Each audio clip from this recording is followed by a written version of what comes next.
നിങ്ങൾ ഒരു sugar patient ആണ്, അല്ലെങ്കിൽ നിങ്ങൾ വെയിറ്റ് ലോസ് ചെയ്യാൻ ആഗ്രഹിക്കുന്നവരാണ്, അല്ലെങ്കിൽ നിങ്ങൾക്ക് തൈറോയിഡ്, PCOD, ഹീമോഗ്ലോബിന്റെ അളവിൽ കുറവ് എന്നിങ്ങനെ ഉണ്ടെങ്കിൽ ഇത് നിങ്ങൾക്കുള്ള വീഡിയോ ആണ്. മുളപ്പിച്ച രാഗിപ്പൊടി കൊണ്ടുള്ള ഉപകാരങ്ങളെ കുറിച്ച് നിങ്ങൾ കേട്ടിട്ടുണ്ട്. സ്പ്രൗട്ടഡ് രാഗി പൗഡർ യൂസ് ചെയ്യുന്നത് കൊണ്ടുള്ള ഒരുപാട് ഉപകാരങ്ങളെ കുറിച്ച് നമുക്കൊന്ന് പരിചയം. രാഗി മുളപ്പിക്കൽ പ്രക്രിയ കാരണം പോഷകങ്ങൾ കൂടുതൽ ശരീരത്തിൽ ആഗിരണം ചെയ്യാൻ സഹായിക്കുന്നു. ദഹിക്കാൻ എളുപ്പവും കുട്ടികൾക്കും മുതിർന്നവർക്കും ഒരുപോലെ അനുയോജ്യവുമാണ്. അയൺ, കാൽഷ്യം, ഫൈബർ എന്നിവയിൽ സമൃദ്ധം. ഹീമോഗ്ലോബിന്റെ അളവ് കൂട്ടാൻ, എല്ലുകൾക്ക് ബലം ലഭിക്കാനും ഉത്തമ ഭക്ഷണമാണ്. ഒരു നേരത്തെ ഭക്ഷണത്തിലെങ്കിലും രാഗി ഉൾപ്പെടുത്തുന്നതിൽ നമുക്ക് ഗുണങ്ങളുണ്ട്. മുളപ്പിച്ച രാഗി വയറിന് സൗഹൃദവും ഡയബറ്റിക് ഫ്രണ്ട്ലിയുമാണ്. കുട്ടികളുടെ വളർച്ചയ്ക്കും സ്ത്രീകളുടെ ആരോഗ്യത്തിനും ഉത്തമമാണ്. രാഗി ഉപയോഗിക്കുന്ന പലർക്കും ദഹന പ്രശ്നം പറഞ്ഞു കേൾക്കാറുണ്ട്. എന്നാൽ നിങ്ങൾ മുളപ്പിച്ച രാഗി ഒന്ന് ഉപയോഗിച്ചു നോക്കൂ.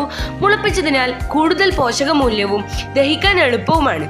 എല്ലാ പ്രായക്കാർക്കും ഉത്തമവുമാണ്. വിശ്വാസത്തോടെ ഭക്ഷണത്തിൽ ഉൾപ്പെടുത്താൻ കഴുകി വൃത്തിയാക്കി വിവിധ തരം പ്രോസസ്സുകൾ നടത്തി പ്രിസർവേറ്റീവ്സ് ചേർക്കാതെ ശുദ്ധമായ മുളപ്പിച്ച രാഗിപ്പൊടി നിങ്ങൾക്ക് ലഭിക്കും വിനേഴ്സ് ഫുഡ്സിലൂടെ. സ്റ്റേ ഫിറ്റ് ഡെയിലി വിത്ത് ഹോൾസം രാഗി.